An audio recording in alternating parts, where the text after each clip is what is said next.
करो या मरो, डू और डाई, यही स्लोगन था महात्मा गांधी का क्विट इंडिया मूवमेंट में। सो आज के इस वीडियो में हम लोग डिस्कस करेंगे कि क्विट इंडिया मूवमेंट क्या है, क्विट इंडिया मूवमेंट कैसे शुरू हुआ और इसके बीच में क्या क्या घटनाएं घटी। हाय गाइस, मेरा नाम है Nahid. I am a professional teacher. I been teaching for more than 6 years now. In this video मैं क्विट इंडिया मूवमेंट के बारे में ही बात करूँगा। मेरे प्रीवियस वीडियो में मैंने फॉर्मेशन ऑफ कांग्रेस मिनिस्ट्री के बारे में बात किया, उनके रेजिग्नेशन के बारे में बात किया, पाकिस्तान को कैसे डिमांड किया गया, उसके बाद इंडिविजुअल सत्याग्रह, क्रिप्स मिशन के बारे में बात किया, जो कि क्विट इंडिया मूवमेंट से क्वाइट रिलेटेड है। इसमें मैं सोलली क्विट इंडिया मूवमेंट के ही बारे में बात करूँगा। Before I start the video मैं कुछ चीज़ें बता देता हूँ। जैसे इस वीडियो के बाद नीचे एक मॉक टेस्ट रहेगा जो फर्स्ट कमेंट में मैं लिंक भेज दूंगा। I want all of you to try. और इसी के साथ मैं ये बताना चाहूँगा कि वी हैव मतलब ए टेलीग्राम चैनल, जिसको अगर आप सब्सक्राइब करेंगे तो बहुत सारे एक्स्ट्रा क्वेश्चंस, HSLC के रिकमेंडेड क्वेश्चंस, बाकी सब आपको मिल जाएगा। So make sure you subscribe. उसका लिंक भी मैं पहले पिन कमेंट में भेज दूंगा नीचे। With that, let's start this video now.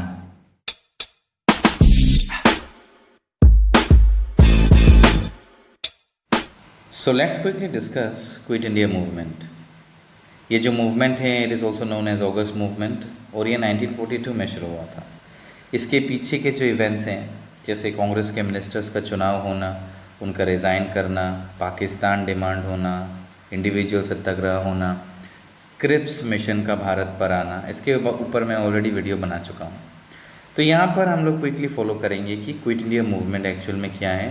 Although ये जो जितने इवेंट्स मैंने बोले हैं उनके एमालगमेशन की वजह से ही क्विट इंडिया मूवमेंट हुआ है। Let's look at this now. ये जो PDF है ये बिल्कुल ही तुम्हारे बुक से लिया हुआ है। This is type 1। तो एग्जैक्टली तुम्हारे बुक में जो चीज़ है यहाँ पे भी वही सेम चीज़ है। सितंबर 1939 पर सेकेंड वर्ल्ड वॉर शुरू हो गया था। That is what is written.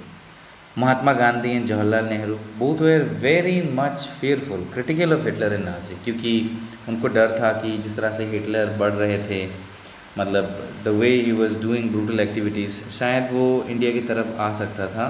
And वो बहुत ज़्यादा इसको लेके कंसर्न थे। इसकी वजह से ही मीन्स दे, यहाँ पे दे का मतलब है ब्रिटिश, यहाँ पे दे का मतलब है Indian. They promise the British to provide support for the Congress to their war efforts. उन्होंने कहा कि हम मतलब जो कांग्रेस की तरफ से हम लोग आपको सपोर्ट प्रोवाइड करना चाहते हैं, but in return they ask to grant India complete independence. यहाँ पे देख सकते हो, इन रिटर्न जो है उन्हें क्या चाहिए था, उन्हें चाहिए था कि इंडिया जो है कंप्लीट इंडिपेंडेंस जो है ये वापस चाहिए था। बट दिस ऑफर, उन्होंने जो कहा हम आपकी मदद करेंगे इसमें, ये जो वार है, क्योंकि सेकेंड वर्ल्ड वार है, इसमें हम मदद करेंगे, but this offer was rejected by the British government, not accepted by the British government. Because of that, मैंने जैसे पहले वीडियो में बना चुका हूँ ऑलरेडी कि कांग्रेस के जितने भी मिनिस्टर्स थे उन्होंने क्या किया, रिज़ाइन कर दिया। उसकी वजह से यहाँ पे लिख सकते हो as a mark of protest, Congress ministers जो है उन्होंने रिज़ाइन कर दिया October 30, 1939 पे। I have discussed about that. उसके बाद 1940 एंड 1941 में कांग्रेस ने जो है सीरीज़ ऑफ क्या कहेंगे उसको, प्रोटेस्ट किया उन्होंने थ्रू इंडिविजुअल सत्याग्रह। इसके बारे में भी मैं प्रीवियस वीडियो में पढ़ा चुका हूँ। If you have not followed that up, go back and follow that. तो इसको भी फॉलो करके वो क्या कर रहे थे, गवर्नमेंट को प्रेशराइज़ करने की कोशिश कर रहे थे ताकि वो अपना डिमांड्स मान ले, कि मतलब वो एग्री हो जाए कि कांग्रेस की मदद चाहिए, और बाद में जब वॉर ख़त्म हो जाएगा तो फ्रीडम वापस दे दिया जाएगा। उस वक्त में क्या हुआ था, at that time Britain had all party government, वहाँ पे ऑल पार्टी गवर्नमेंट चल रहा था। एंड जिसके जो लेबर मेंबर्स थे उनको they felt sympathetic to the demands of the Indians. यहाँ पे तुम देख सकते हो, they felt sympathetic to the demands of the Indians. उनको इंडियंस का मतलब बारे में जान के मतलब they felt quite sympathetic regarding the Indians. But prime minister जो थे उस समय में वहाँ पे, उनका नाम था विंस्टन चर्चिल। यहाँ पे देख सकते हो विंस्टन चर्चिल लिखा हुआ है।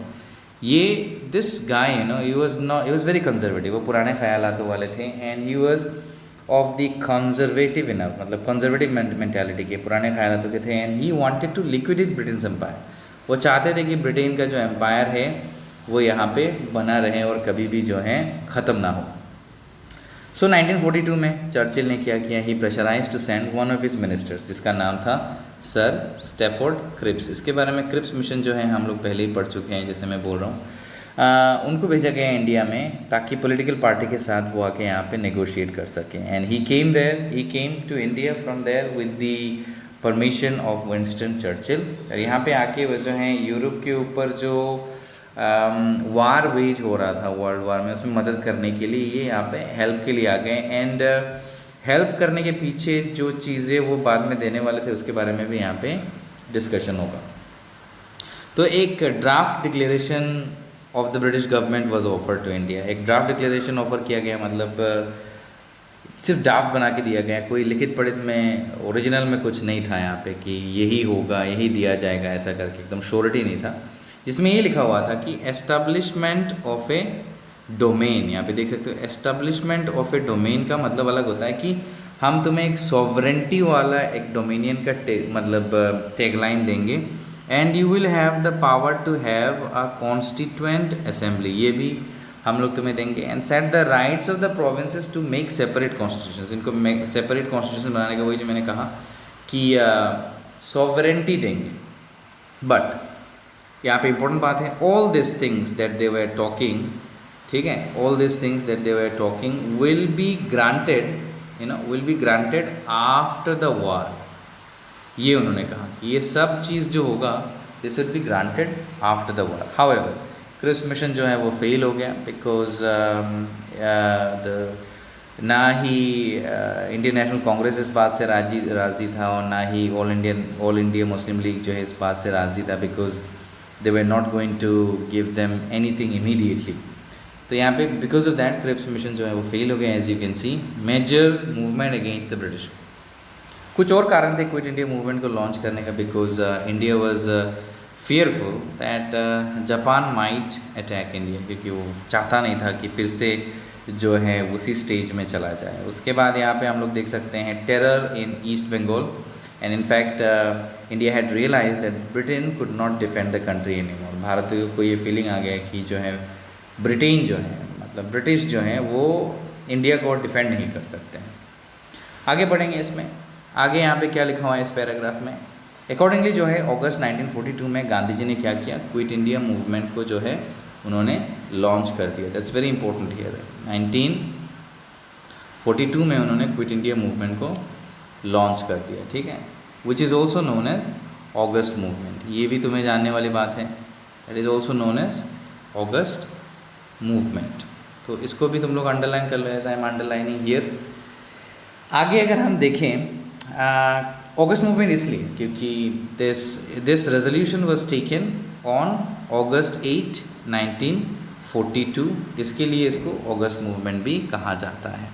और ये रेजोल्यूशन जो है ये बॉम्बे में लिया गया था इन दी ऑल इंडिया कांग्रेस का जो मीटिंग हुआ था वहाँ पे, और वहाँ पे ये डिक्लेयर किया गया था कि they want to get rid of British rule at any cost. इसके बारे में इफ़ यू रिमेंबर 9 में हम लोगों ने इसके बारे में हम ऑलरेडी पढ़ चुके हैं। The nation was inspired by Gandhi slogan. Gandhi ji ने यहाँ पे एक स्लोगन दिया, डू और डाई, तुम तो जानते ही उसके बारे में, करो या मरो। बहुत ज़्यादा फेमस है क्योंकि बहुत सारे फिल्मों में इसका इस्तेमाल भी हुआ है। तो गांधी जी का फेमस स्लोगन जो था डू और डाई, ये भी बहुत ज़्यादा फेमस हो गया। एवरीवन, सबके मुंह में यही था। Immediately the Congress was banned. जब क्विट इंडिया मूवमेंट को लॉन्च किया गया तो इमीडिएटली जो है कांग्रेस जो है, ये जो इंडियन नेशनल कांग्रेस है, इसको बैन कर दिया गया। यहाँ पे देख सकते हो Gandhi and most of the Congress leaders were swiftly arrested. Gandhi के साथ कुछ और भी जो लीडर्स थे उनको भी अरेस्ट कर लिया गया। वो चाहते थे कि लीडर नहीं होगा तो ये मूवमेंट जो है सप्रेस हो जाएगा, जबकि ऐसा हुआ नहीं। इसको हम आगे देखेंगे। Most of whom had to spend 3 years in jail. 3 years मतलब आने वाला 3 years, जैसे 1942 से लेके 45 तक, अनटिल जो है सेकेंड वर्ल्ड वॉर एंडेड। कहा जाता है कि मतलब ऐसा है कि सेकेंड वर्ल्ड वॉर 1939 को शुरू हुआ था एंड इट एंडेड इन 1945। तो इनको जेल में ही बिताना था और ऐसा इनको लग रहा था कि अगर ये ऐसा करेंगे तो लोग जो हैं वो थम जाएंगे, कुछ कर नहीं पाएंगे। बट ऐसा हुआ नहीं। यहाँ पे देख सकते हैं पीपल हाउएवर वेयर अनस्टॉपेबल। लोग जो हैं वो बिल्कुल ही अनस्टेबल हो गए। देयर वेयर हड़ताल हुए हर जगह में, डेमोन्स्ट्रेशन हुए ऑल ओवर द कंट्री। लोग ये करने लगे। People attacked all the symbols of British government. जैसे कौन से चीज़ों के ऊपर लोगों ने अटैक किया, देखो रेलवे स्टेशन के ऊपर किया, पुलिस स्टेशन के ऊपर किया, इन सारे जगहों पर जो है लोग जो है अटैक करने लगे। रेलवे लाइंस जो हैं डैमेज कर दिया गया, टेलीग्राफ लाइंस को काट दिया गया। In places people even set up independent government. बहुत सारे ऐसे जगह हैं जहाँ पे लोगों ने जो है इंडिपेंडेंट गवर्नमेंट ऑलरेडी बना लिया था, अनाउंस कर दिया था कि हम लोग इंडिपेंडेंट हो गए, हम लोग आज़ाद हो गए। The movement was most wide spread in Uttar Pradesh. ये भी तुम्हें जो है अंडरलाइन करना चाहिए, उत्तर प्रदेश, बॉम्बे, आंध्र प्रदेश, ये सारे जगहों में ये मूवमेंट जो है बहुत ज़्यादा मतलब वाइड स्प्रेड था, हो गया था। प्लेसेस सच एज जो है बालिया, तमलुक, उसके बाद सतारा, धारवाड़, बालासोर, उसके बाद तालचेर, इन सब में जो है they were freed from the British rule and people their form their own government. तो वहाँ ऊपर जो हमने कहा था कि उन लोगों ने खुद से अपना गवर्नमेंट बना लिया था, तो इन सारे जगहों पे लोग जो है खुद से अपना गवर्नमेंट उन्होंने बना लिया था। चलो इतना पढ़ लिया है तो इसके लास्ट पैराग्राफ को भी देख लेते हैं कि यहाँ पे क्या चीज़ है। दो the movement was short lived, सभी जानते हैं 1942 में शुरू हुआ, 45 के अंदर ऑलमोस्ट जो है नेगोशिएशन के अंदर हम लोग आ गए and then we were promised and draft constitution बना एंड देन हमें जो है ऑलमोस्ट जो है आज़ादी मिल गई। बट जो कि हमारा कॉन्स्टिट्यूशन बनते बनते थोड़ा टाइम लगा, बट आज़ादी हमें 15 अगस्त 1947 में मिल गई। तो शॉर्ट लिव था। It demonstrated depth that nationalist feeling had reached in the country. लेकिन इसकी वजह से जो है नेशनलिस्टिक जो फीलिंग आया था लोगों के अंदर में, उसका बहुत ज़्यादा डेमोन्स्ट्रेशन हुआ। That people's love for the land, for the country. और एक ये भी आया था that the great capacity for struggle and sacrifice that people had developed. ये भी बहुत इंपॉर्टेंट एक चीज़ है। इससे लोगों का जो सेक्रीफाइस है, जो स्ट्रगल है, ये सारा चीज़ें भी सामने आया। That sacrifice mentality, that great capacity to struggle, ये सब भी सामने आया था। Movement marked a new high in terms of participation of masses in the national struggle for freedom.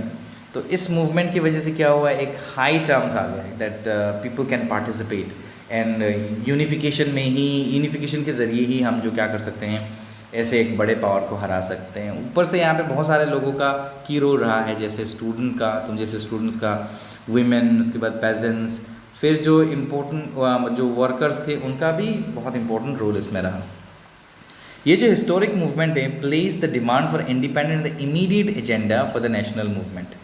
इसमें जो ये जो मूवमेंट हुआ ना, तो उसमें मेन चीज़ क्या था, इसमें मेन ये चीज़ था, इन्होंने प्लेस किया था कि इंडिपेंडेंस चाहिए, वो भी मेन एजेंडा था। इंडिपेंडेंस चाहिए, वो भी इमीडिएटली इंडिपेंडेंस चाहिए। तो after quit India there could be no retreat, मतलब क्विट इंडिया के बाद कोई रिट्रीट नहीं होगा।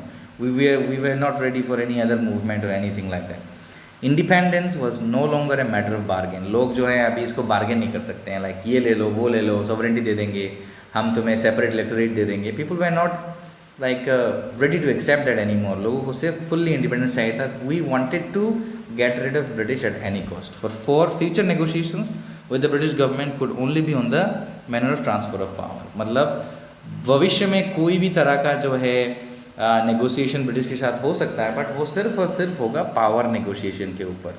पावर हम नेगोशिएट कर सकते हैं, मतलब पावर ट्रांसफ़र के ऊपर होगा।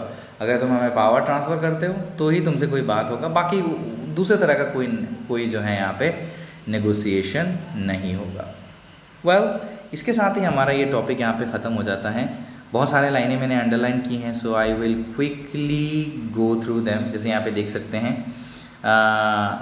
ऊपर में जो लाइनें हैं मैं बहुत स्लोली लेके जाऊँगा। You will underline all these things and you will prepare on this.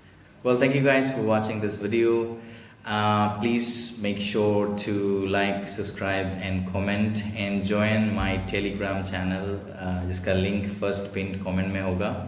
उसी के साथ में एक मॉक टेस्ट रहेगा नीचे, please feel free to participate in that. उससे पता चलेगा आपको कितना समझ में आया। एंड मिलते हैं नेक्स्ट किसी वीडियो में।